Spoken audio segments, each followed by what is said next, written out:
Hi everybody, welcome. Thank you for coming and hearing this talk tonight. My name's Catherine and I'm the Executive Director of the BC Achievement Foundation, and we're the presenting organization for the Carter Wask Award in Applied Art and Design. As we do at all these events, I'd like to first acknowledge our presence on the traditional and ancestral territory of the Coast Salish peoples, the Musqueam, Squamish, and Tsleil-Waututh nations.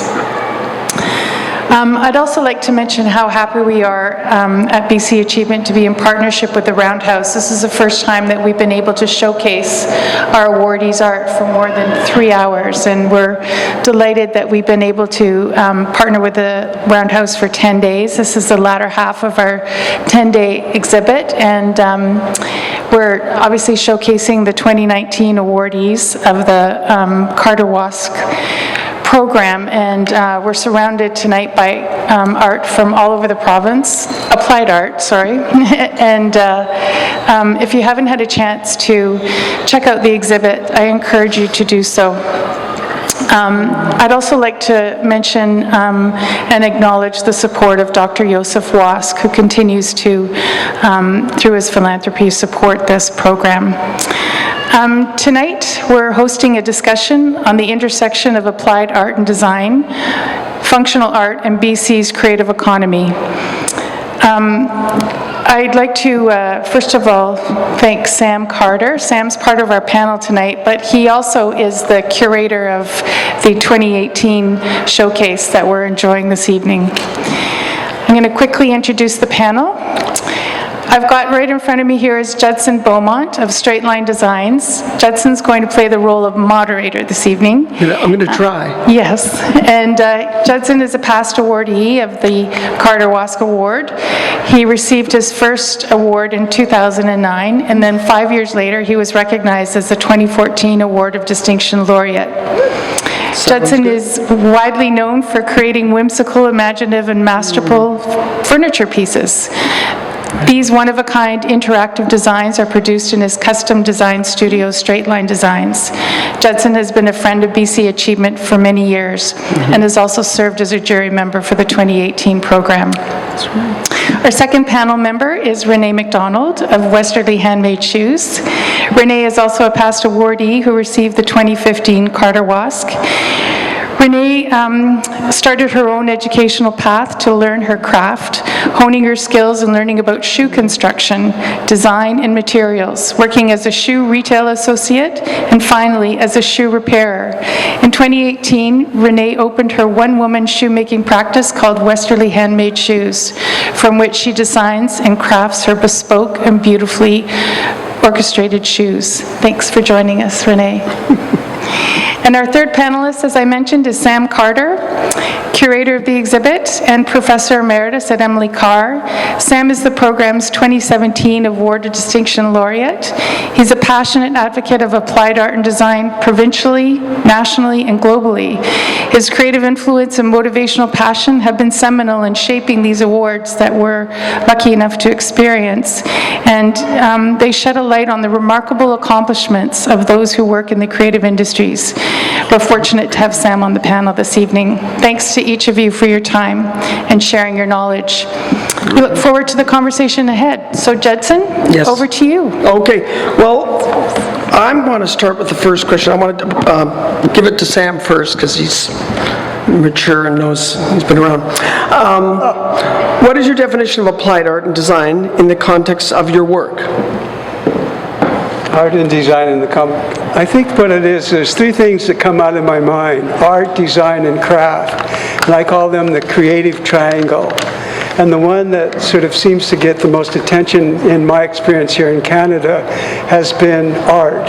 It's all been about art, painting and sculpture and ceramics and those elements. Then there's craft, which is about the materials and tools that we gather to make these beautiful forms. And then there's design, which is all about functionality and creating objects and forms that have a provided function. Not to say that art and craft don't have an application But it's really that triangle. I think when you get all three of them together, you get something called beauty. And that was a bit of an overall summary of the works of the Vancouver Museum, Anthropology, Museum of Anthropology. It looks at both functional and craft created, and at the same time somewhat spiritual and more expressive in the concepts of fine art. So, did I answer your question? I think so. But I want to ask you, or Karen, between the both of you, is applied art have to be functional art, don't you think? If it's applied art, is it something that can be used on a daily basis or not? What do you think? Come on, Red. I don't know if it needs to be used on a daily basis, Well, but yeah, I think it needs functional. to have like a practical, functional use to it. I actually spent some time, it wasn't until I actually heard about the Carter Wask Award that I even was familiar with the concept of applied arts. And suddenly, when I did a little bit of reading and research to see what the theory was behind it, it made perfect sense to me, and realized that that's actually what I had been doing, was using my craft to make something beautiful and practical and functional. Right. So. And again, applied art, why is it important? Like, is it the title? Is it the... What are we getting out of this? What's the point? I think one of the things that inspired me to kind of look at the applied arts was one of my many visits to Japan and what they call minge, which is called people's art. And you can see things like washing rags and stuff like that come out like this in the laundries, and you see them going, outside, drying out in the sun. And there are towels for babies, and towels for lovers, and towels for, whatever. And how even utensils in the kitchens and in the bathrooms and in all parts of the house, the things that are commonplace here are always kind of looked at in a very much more special manner. And so anyway, check out Minge. It's a wonderful world of applied arts, to say the least. Right on. Okay. I'm going to move along. It says, why is applied art important? And the question was, what makes you get out of bed in the morning? What's your... It's different every day, but for sure, I have the good fortune, I think, of making almost everything that I make is for a specific person, and so what motivates me to get up and get going is again, I'm so fortunate to have these people that come to me to have them build something that they've been wanting and dreaming about. And I work by myself, so if I don't get up and go to work, then that dream will be unfulfilled. And so definitely it's about getting up and getting things going so that I can sort of meet the excitement that my clients come to me with. Very cool. What about you, Sam? What gets you out of bed? It's really simple. Coffee. A morning coffee. I'll walk into my office to turn on my computer and find out what I have to get rid of and what's there, and look at what's going on for me and so on and so forth. But I don't know. I think it's just that simple, and I do spend a couple hours in that state in the mornings. First thing I get up, and that's it. Oh, and I take a bath, not a shower. Oh, very nice. I did not know that.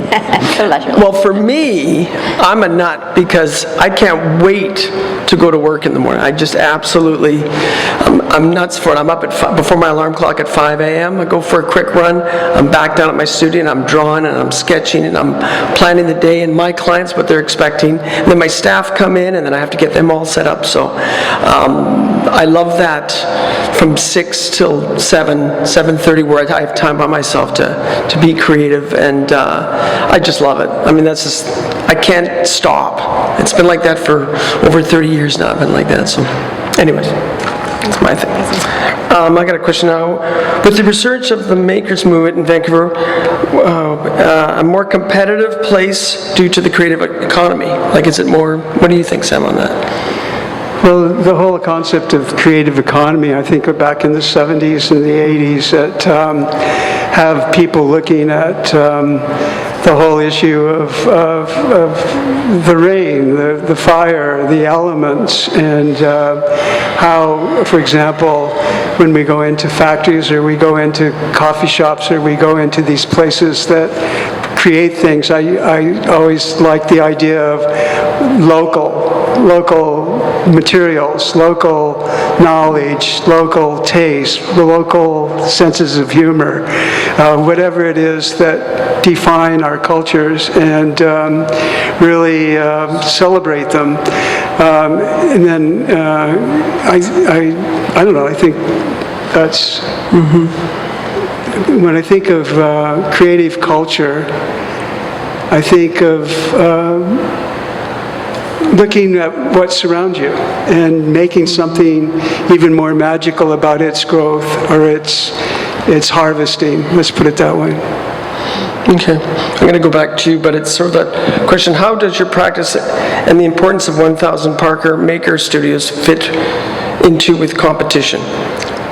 Like, are we all competing against each other? Are we doing our own thing? Are we inspired by other people? Yeah, I mean, maybe all of those things a little bit. But I think that for me, rather than seeing it as a competition between other makers, it's more about there being a community of us that are out there making things of quality and making things that are more interesting than what you can buy in a shop. And the more of us that are out there doing that and creating, the more people that we come into contact with as a group. And it starts to sort of shine a light on what I'm doing, what you're doing. So rather than being competitive, I think it tends to be sort of encouraging and even collaborative, especially in the 1000 Parker building, or early in my experience of 1000 Parker. There's so much opportunity to collaborate and to sort of come together and get inspiration off of other people's work styles. And with mine, I was the first one in 1000 Parker. That was my right out of art school, and finding that building, it was completely empty. There was no windows, no light, no heat. And within a year, it filled up with artists and designers and painters and wannabes and will-bes and can-bes and all these bees. It was like an empty canvas, and we needed each other's help. We needed each other's support, and I think that goes with Maker Lab too. That's a smaller version, but we're better in numbers. We're a pretty timid bunch as artists, and I think it's really good to feed off each other's energy. I can still remember running up to the 3rd floor to cut up some wood because this guy, he was the only one in the building that had a table saw, which I thought was good. So we had to use it, or a painter, or a metal worker, anything. And I think that it kept me going, and still to this day, and just the inspiration you get from other artists and other designers. It's kind of like another art school, and to me, I never wanted art school to end. I loved it so much. I said, what do I do when I get out of here? And everybody went, I don't know, good luck. And I was kind of like, no, there's got to be another way. In fact, I took my 4th year at Emily Carr as I was going to work. My teachers were my bosses, and I was going to work that day. I wanted that feeling. So, but getting back to are these important? I think Maker's Lab is just a smaller version. I think they're all figuring out what they want to do.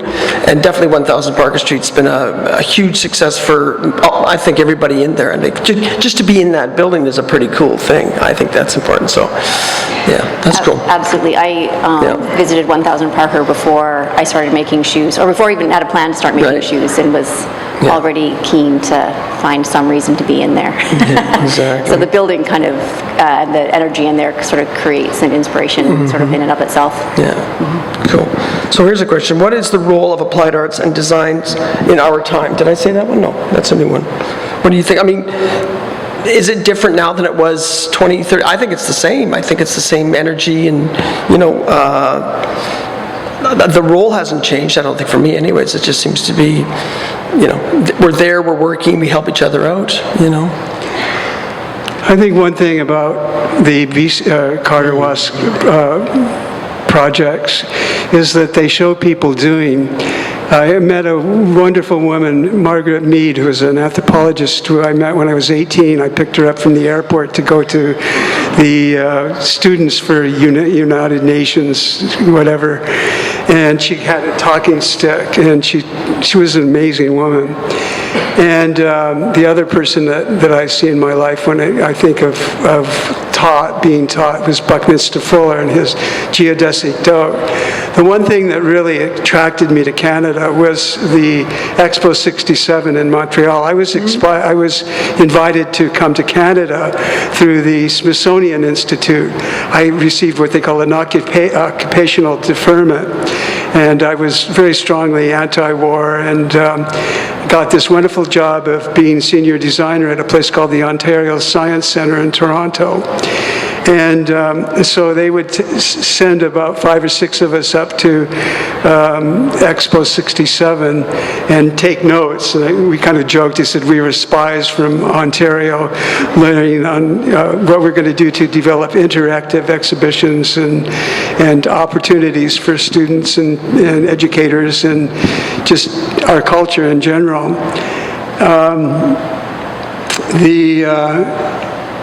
The thing with me is working at Emily Carr for over 40 years was quite a bit of change, actually, I think, in some respects. And when it comes down to fundamental passion and spirit, there is a continuity between the old school and the new school. But one of the things that have kept me to kind of be a part of what I call a historical evolution, I find in my archives. I started collecting things about 40 or 50 years ago that were just strictly Canadian, and managed to put this together in an archive that I donated to Emily Carr and also University of Victoria. So in the future, I'm going to be working with putting that material together, the real stuff, showing people doing things. That's what Margaret Mead always said, is show people doing, show people making. And so I think that for those of us that haven't been to the the WASC Carter Awards website, they should. You should, particularly if any of you are in education and teaching, is that you go to that website and you get Judson or you get any number of other recipients of these awards and their meaning. So in the future, it's going to be very interesting to see what happens in our country and in our culture is really being driven, I think, more and more from the flora and the fauna that surround us, and making good of what we have and making sure that it keeps on going. And I think it's going to be a real challenge to a lot of people. Okay, cool. As a practitioner, are you, Renee, an applied artist, designer, or an entrepreneur? Are they both the same? I don't know. Well, I mean, I guess you kind of have to try to do all of those things. Definitely, I feel like I fall more into the artisan or maker primarily, and if I were to sequence it, then designer and entrepreneur is sort of not my top skill, and honestly not really what I focus on. For me, it's much more about what I'm making and who I'm making it for, rather than the business itself. See, I'd say more. I would say for myself, I'd be more of an entrepreneur, because I was such a high energy. If anybody's ever known me as a younger person, very high energy, crazy, took chances, did ridiculous things to get my name out there, to get promoted, to people don't forget your name. So I was always trying to stick my nose out there, and that was my thing. What about you, Sam? I'd say I'm more of a fundraiser than a philanthropist. No, there's only two here. And two answers. What was the question again? I guess, how do you, as a practitioner, are you an applied artist, designer, or an entrepreneur? Entrepreneur. I think I balance all three of those. Yeah, I think you do. Yeah, and I think, being able to kind of put your words into the creation of an opportunity to take advantage of, what is the word that I'm looking for? Various foundations that kind of encourage you to kind of, You were just one guy organizing, I don't know. how or many- 15, including people that they gave us the Catholic Church to do the papal visit. It was amazing. And it was a summer job for about 10 of my students from Yes, Emily Carr. that's right. So I've always engaged students in the process of the visit of the Queen, or the Commonwealth Conference, or the G7, all of these Department of Foreign Affairs and International Trade mechanisms that would generate jobs for everybody. And we would always do a curation, very much like this, times 20, for all these people that would come from Commonwealth countries and all over the world. And we would put these things into the offices of heads of state, and then at the end of the conference, they would all go for sale at a big fundraising gala, also celebrating the designers and craftspeople and artists of British Columbia and Canada. Crazy. Now, Renee, because you're the youngest up here, what would you say what thing have you done that's just was above and beyond? Even before the shoes, was there like a big moment that you knew, or you said, this is what I'm going to do for the rest of my life? Is there anything? No. What? I mean, I very much like to, for example, when I started making shoes, I knew I wanted to do something that I had been different from what I had been doing, which was office admin. And Excuse me, what were you doing before the shoes? yeah, office administration. I was working at a desk and a computer. Which, So you weren't was what working it with your was. hands then, And I knew I wanted to do something else, something more creative. And so for me, it was more about just finding something of interest, hearing there was a course, going and doing it, seeing if I liked it. So it was very much about taking like one step and then stopping to assessing if it felt like the right thing. So it was more Was that a highlight? more of a gradual sort of process to get to the point of deciding that I actually wanted to To take the leap. take the leap. Wow. Okay. Well, I'm going to answer this one first. What inspires you? Who is your greatest mentor and why? Sam. I'm going to say that right. Sam and I go way back. Now, Sam never taught me at art school. He just watched me, I think. You would come down to the sculpture department and look at what I was doing. Okay. Then you'd run away. Do you remember doing that? I remember You were always keeping an eye on me. there was that box, that square box, was a kind of seminal image. My minimal art stage, Your was it? minimal art stage. Which turned into furniture? Yeah. Okay. That would be sort of like modernism too. It kind of fits in there. It was, yeah. Minimal. Yeah. And then your great carrot. Remember we took the Toys of Canada. I'll interrupt you. He says, Jed, there's a showdown in Arizona. It'll be about 190 degrees down there.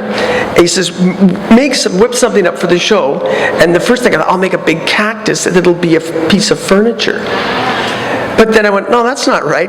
I'm going to do a carrot and take it to Arizona and put drawers in it. And I think that piece took And then we also met in Palm Springs, California, God. with your magic little trailers. My mini that are trailers for going dogs. like hot dogs. That's right, yes. And That's right. I think that's my favorite.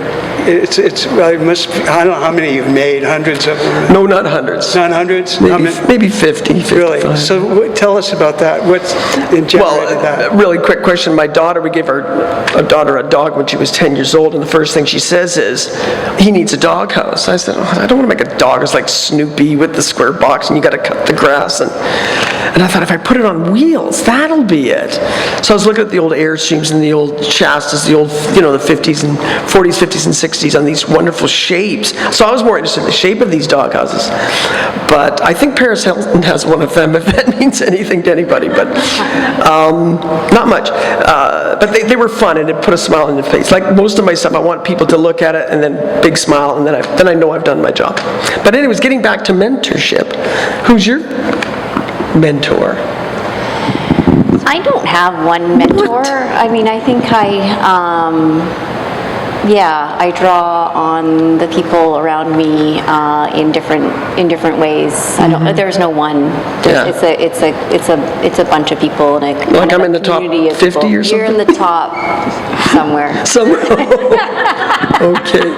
I just make a Yeah, lot I of know people often want to know about mentors and who you get your most inspiration from, but for me, it's like, however, it's a combination of qualities that I admire in different people. So, Right on. Yeah. Okay. How does your recognition support your practice and progress as an applied artist designer? So what recognition, support, and yeah, Sam? I mean, what awards maybe, or? Yeah, how does recognition support your practice and progress of the applied arts? Art design. I always, in a way, I always see myself in the background. Yeah. And I like the idea of organizing events, as I said, that bring people that I really appreciate and are in a way my mentors. Right. And there are lots of them. They're from different parts of the country, of the world. And I just, there's so many. But then again, I always go back to Margaret Mead and Bucky Fuller and actually Pierre Elliott Trudeau. I would get them in there. I was so excited Did you meet about him? what was going on in Vancouver. I mean, in Montreal in '67. It just blew me away. Did you ever get immediately became a Canadian? Sammy, did anybody, did you meet him in person, did you? Oh, yeah. Really? Yeah, just in a brush. Yeah, that's cool. Right on. Well, how does it... Go ahead. Oh, I'm just going to carry on. How does being a contributor to the creative economy define change your life? Is it changed? Of course it's changed our lives. Changed my life. From delivering pizzas to being a entrepreneur, building crazy things, flying around the world. It was so cool. It is cool. The first thing that came into my mind are just museums everywhere. Yeah. And just how important museums are to young people developing and old people in their, retiring moments. Yeah. And but the institutions of education, particularly art, design, and craft, are an inspiration for me. Cool. What about you? Yeah, I mean, there's that sort of common idea that you, to see change, you have to be change, I guess, or to be a part of the world. I'm not phrasing that properly. It's all right. But if you want to see the world a certain way, then you should get out there and contribute to building it that way.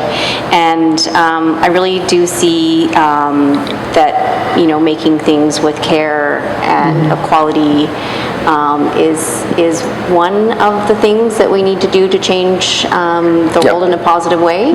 And so it's very exciting and empowering to be a part of the movement of trying to bring things back to a more local economy, and also creating things that are of worth and not disposable and that are giving people joy and creating beauty.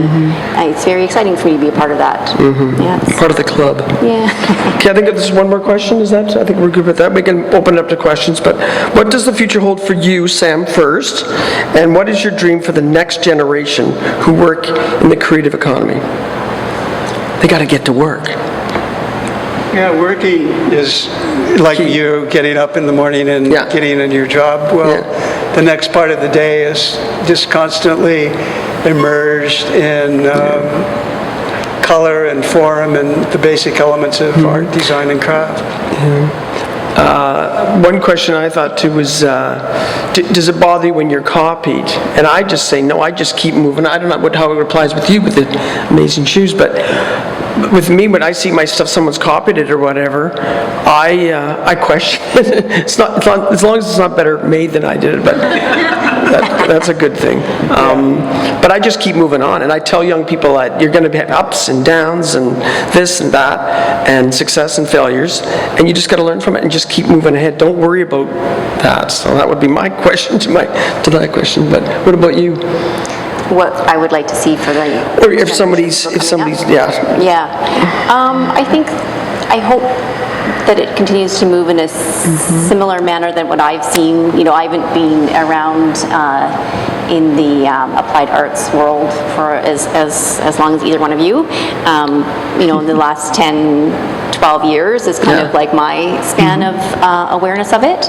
But in that timeline, I have seen, I think, a growing amount of support and encouragement, which is so valuable and important and cherished by me, and I just hope to see that there's more of that growing support, that groundswell for people coming up. I think applied arts, I think artists, we need that. I mean, I've got a lovely wife of 33 years. She's put up with me all these years. I have no idea why, but she always grounds me. She's always upfront and very supportive, but, you know, I come back from Japan thinking I'm on the top of the world, and the first thing she says is, take out the garbage, you hero, or something like that.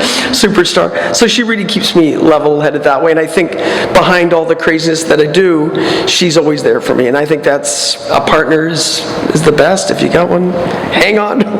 or a community of people that, or a community that back you up. Exactly. That's right. That's what travel inspires me so much, to go back and come back and start doing a series of little drawings or your ideas.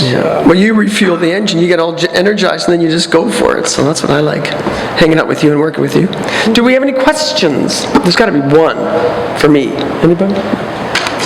Yes, sir. I'm just wondering, when you were children, did you like to make things, and were you supported about it? Did you have those sort of wonderful, inquisitive minds that I was. I'd like to think most all children have. So what was your experience of making things as children? When I was the baby of the family. Maybe you can tell. I was the baby. Older brothers and sisters, they're doing their things. And they were always going off with a briefcase, and they were going to work, you know, whatever they were doing. My dad was going to work. Mom was stay-home mom. And I always thought, when I was a little kid, just remember looking up at these people going, God, I hope I don't have to do that when I grow up. Like, I just had this, really? And I was always making things and asking questions like, who made Disneyland? How are cars built? How do you make a motorcycle? And everybody just go, get out of here. There's no Google back then. So I was always wondering about that. And I remember making these environments in the basement with cardboard and styrofoam and all these little houses and buildings, and I'd sleep in them and live in them. And I guess something about that, my dad came home from work one day and dragged me into Capilano College and said, you know, my first class was a live nude model in the room, and I thought that was pretty cool. But I took printing, and then I got into Emily Carr, and Emily Carr was just like, on the island was just amazing for me. And, you know, this is what I want to do. I want to make things. I want to have fun making things like that. And that was definitely inspired by the way I was acting as a child, and my dad seeing something in me doing that. So, what about you? Yeah, for sure. My parents were both very creative types, not necessarily in their career, you know, paid jobs. Yeah. But my mom was always either in the kitchen making amazing food, or she's sewed mostly all of our clothes for me and my sisters when I was a kid, and knitting and making the quilts, and, you know, she was just never resting, just always making. And my dad also was a self-trained carpenter, and actually built the home that I grew up in.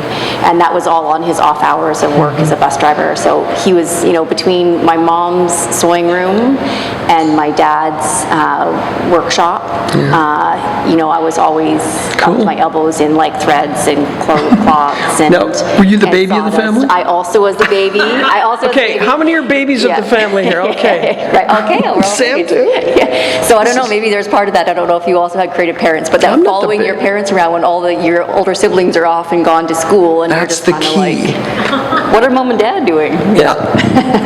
We're all babies. That's fantastic. I think for me, there are three events that came up. One is my birthday party. Oh, the events that I came to my mind was, I used to create little cities out of, you know, flowers and mud that I'd gather, and it was behind the garage in the back of the house, and this is in Los Angeles. And then going into a garage, because I'd have a rainy day tableau, and then I'd have the outdoor tableau. And I would get all my neighborhood friends to start gathering beautiful boxes.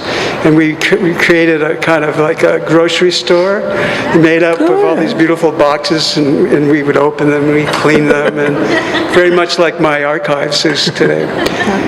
And one of the biggest moments in my life in terms of just like, oh my God, I want to be there, I want to see that, I want to do that, was I was, I guess, 12, and I usually would have my mother would come up and my dad would come up, and they'd give me a little birthday party every March, and they were always great. And this one, I think when I was 13, nobody came, and it was like, what happened to my birthday?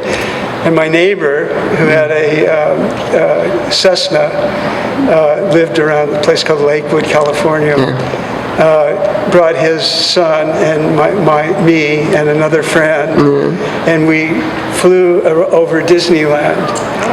Far 5 out. times Really? to see it, and then went to the opening, and then I even went to work for Disney when I was in high school. I did not know From that. grade 11 to my graduation in university in Los Angeles. So Disney had a big influence on yeah. me, to say the least. Any other questions? Come on. Yes, dear. Well, I have a very general. Applied art and design, that is really a lovely thing.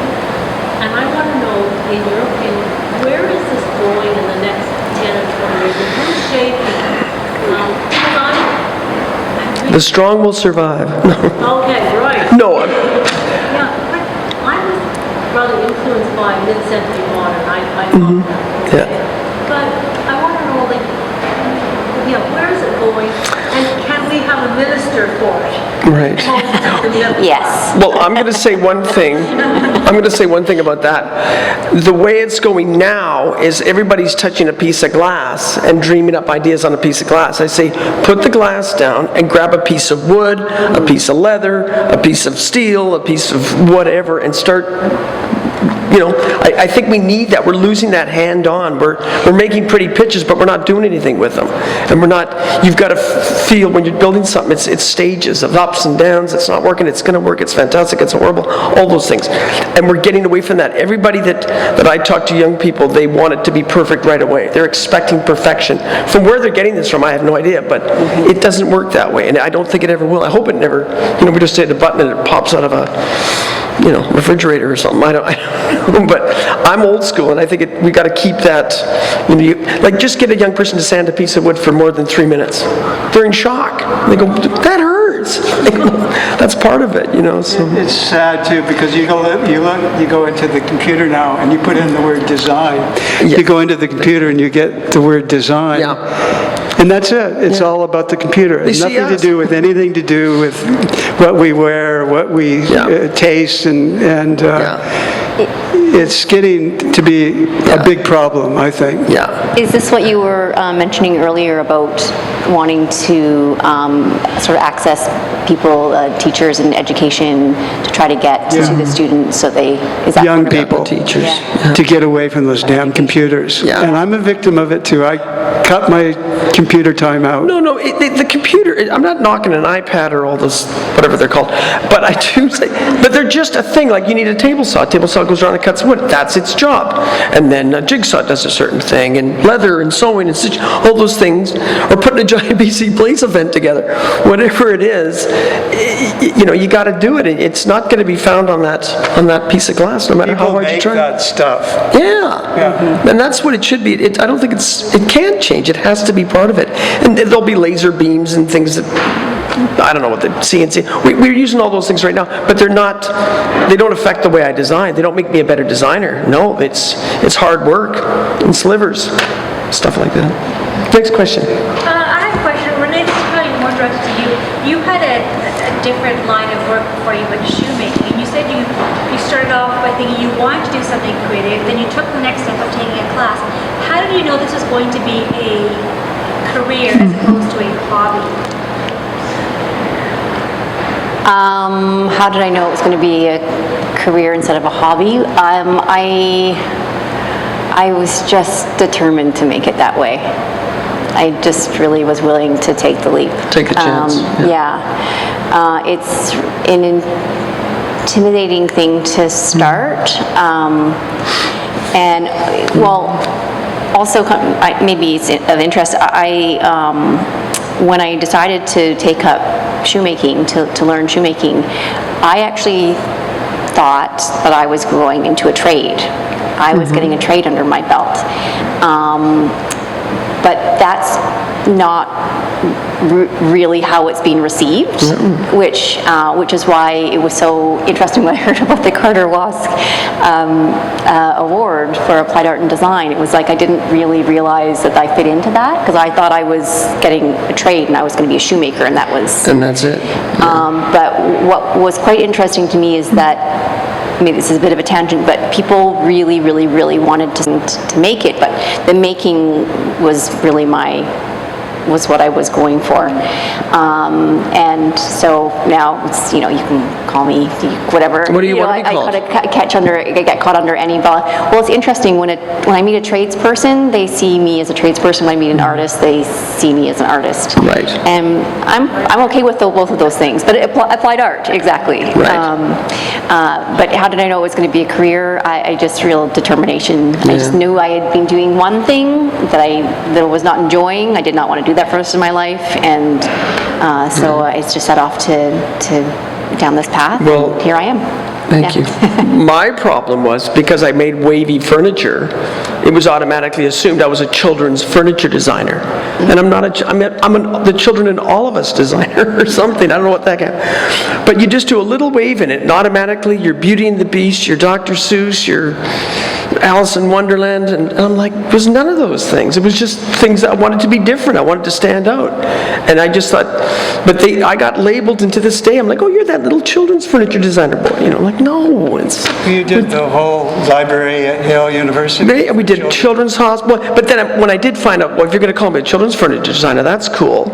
But then I started going to children's hospitals, children's libraries, daycares, cruise ships, and that was a whole thing. So in a way, I guess I did... That's the entrepreneur in you. That's the entrepreneur. I got to make a living. That's very good. No, it's that was a big part of it, getting labeled. I don't want to be labeled. I just want to be that guy. So even a crazy guy, I'll take that. No. What about you, Sam? About what? I don't know. No, I mean... What are you talking about? Being called, and what did you have a name, or were you always Sam the instructor, or did you have a nickname, or whatever they were going to call you? Or what you did, or what you do? My nickname? No, but I mean, like, I was the children's furniture designer. I got labeled that. What would you have been? I'm an educator. See, I think. Yeah, a good one. How many kids have you mentored? 47 years of Jeez, them. that's awesome. Yeah. And then I've taught in 25 international institutions. Jeez. In different parts of the world. Wow, that's something. Usually take students with me, which was a lot of fun. Right on. Fantastic. Anything else? Can you give us a sense of what, because we have received this award, and you too, can you give us a sense of what receiving this award has Well, I'll start with that. done to you, or changed, or helped, or... I think I was very, very honored, and I let everybody know that too. It was, I think it really, it freaked my family out. I know that. They're like, we're going where? You're going to be, I'm getting an award. No, I thought it was huge for my, not ego, but just confidence, and it kept me going. Yeah, it kept me going, and I could always say that, or it's anytime someone describes me. In fact, I did something, I think we've all done it, but I have one of those things that you ask the questions and it talks back to you, whatever like that. What do they call it? What are those Google? Siri like that or something. I said, Siri, who's Judson Beaumont? Judson Beaumont won a BC Achievement Award, but you know what? And my wife was like, holy crap, how does she know that? I said, I guess I'm an achievement award winner. That's the creative economy. That's right. So thank God for that. So that was funny to do that. So when you go home, Google your name, say, who are, and find out what they say. Might be good, might be, but So when you get that, when you get a computer telling you what your accomplishments are, that's pretty cool. How about you? Yeah, I think I kind of mentioned it before. It sort of gave me a sort of like home in my work. Like it gave me a sort of comfortable spot for me to rest and feel acknowledged, which is huge. Yeah. As somebody who, like, I mean, I really do work in a bubble a lot of the time. I work on my own, and I see my clients, and I'm just kind of tucked in. And so to be recognized for the work that I'm doing by a larger community felt really good.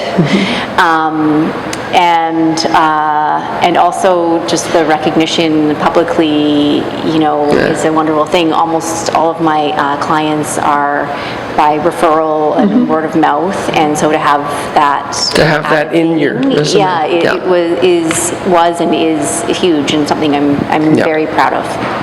Yeah. And you should be. How about you, Sam? What's the question? No, I just think about, getting a BC Achievement or a WASP Achievement Award. Okay, I got it. You got it, yeah. I think what it was a continuation of a graduate, sort of giving up my teaching after 45 years. That's right. And wondering what the next step was. Well, I didn't realize that I had been collecting this archival material and how I was really going back to education again and getting BC particularly involved. But probably one of the most glamorous events was the creation of the first online courses at Emily Carr, which were Canadian design history, BC design history, and Asia Pacific art and design. Right. So these, I started out paying for images at libraries, etc., and realized that I could just buy that stuff in junk shops, and I'd take trips across the country and have my car full of things, magazines from farms and farm sales and all that sort of stuff. Sorry, but did that help, just to interrupt, but did that help you with when you got the BC, when you get the award of distinction, what did that feel to you? What was, I think it's a part of a continuation that I really started when I was at the Ontario Science Centre. Right, okay. Went on to OCA and traveled around the world, and then really having a great time here in Vancouver and Emily Carr. Yeah, I think so. Any other questions? I have a question for you. So then when you got the award of distinction, after you had already received the Creative Achievement Award, what did that mean to you? I mean, you've got both of them. I got two. Is there a third award? Like I said, it was. Start giving the awards. Yeah, exactly. And the award, no, really, even if I didn't say it to everybody that I met, I mean, I was really happy about it. And it gives you confidence. It gives you, like I said, it's on your resume. And it's a pretty nice one to have on your resume. I think I got a scholarship at Emily Carr in 1985, but, which is good too. They're all good. They're like my children. No, they're just little points to say, stick with it, keep doing it, good or bad. We all have bad days, we all have good days in the art world.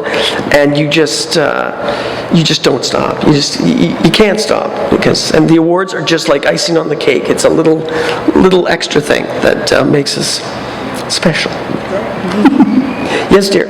Along those lines, I believe that here in BC or Canada, we've got some of the best artists and craftspeople, and I would like to have the politicians, be aware of that. So what they, like, it's good that it's on your resume, but I think a lot of them don't know. I think you're the best kept secret. Okay. A secret indeed. So how can we get the politicians on board? Sam would probably be the one for the job. Sam rubs, Well, Speak into the mic, Sam. sorry?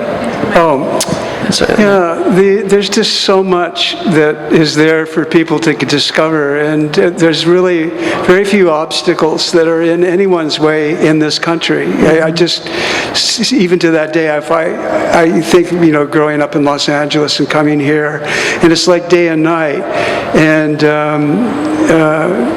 what it was, one of my friends said, New York, if you can't do it there, you can't do it anywhere.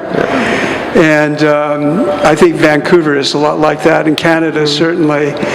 And I just think my big concern now is just getting information to students in making things, and why and when, and this kind of circle that we're talking in tonight is really very important to the creative economy. Yeah. And I mean, I do think this award actually does help with, bringing it to the attention of the people. There is always the minister or representative that comes to the award ceremony. So I think things like this do help. And I think even locally, I think the local city government is also starting to have to pay attention to the artists and makers and craftspeople in Vancouver.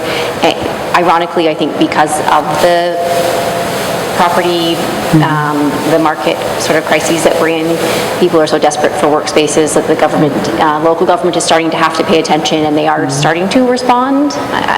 Maybe I'm an optimist to think but I do think things are starting to move in that direction.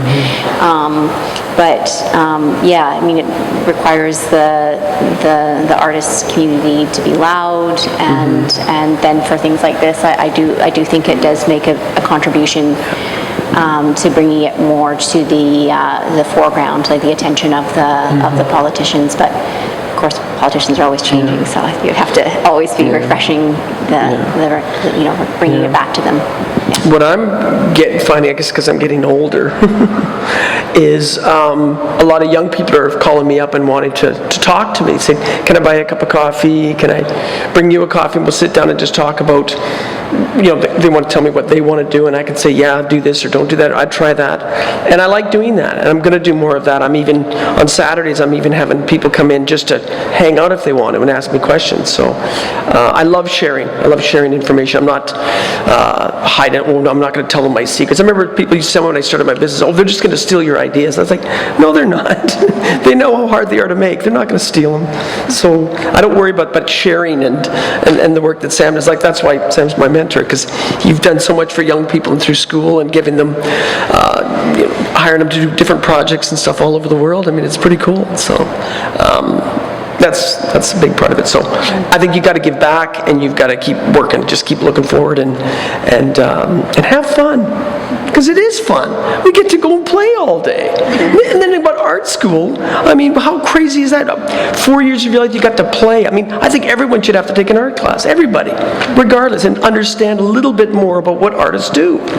We're not all just sitting around dreaming. Well, maybe we're a little bit, but after the dreaming's done, they wake up and they make wonderful things. So Make a lot of dust. thank God for that. Yeah. Any other questions? Was that it? Thank you very much. Thank you. This one? Thank you very much. The few of us who were smart enough to be here tonight have been very privileged to hear this chat. I will say that we filmed it and we'll be sharing it. But thanks, each of you. You all brought a lot to the conversation, and I loved it. And I know everybody here did as well. Tell your thanks friends. for your time. Yeah, And you. I really, really appreciate it. And not to put you on the spot, Renee, but that's one of her shoes on our backdrop. That's right. Isn't it beautiful? What? Excellent. She did that. I saw her move it. No. And she's probably wearing her shoes too. They're beautiful. You make socks? Anyhow, thank you very much. You're Thank you for welcome. coming. Thanks.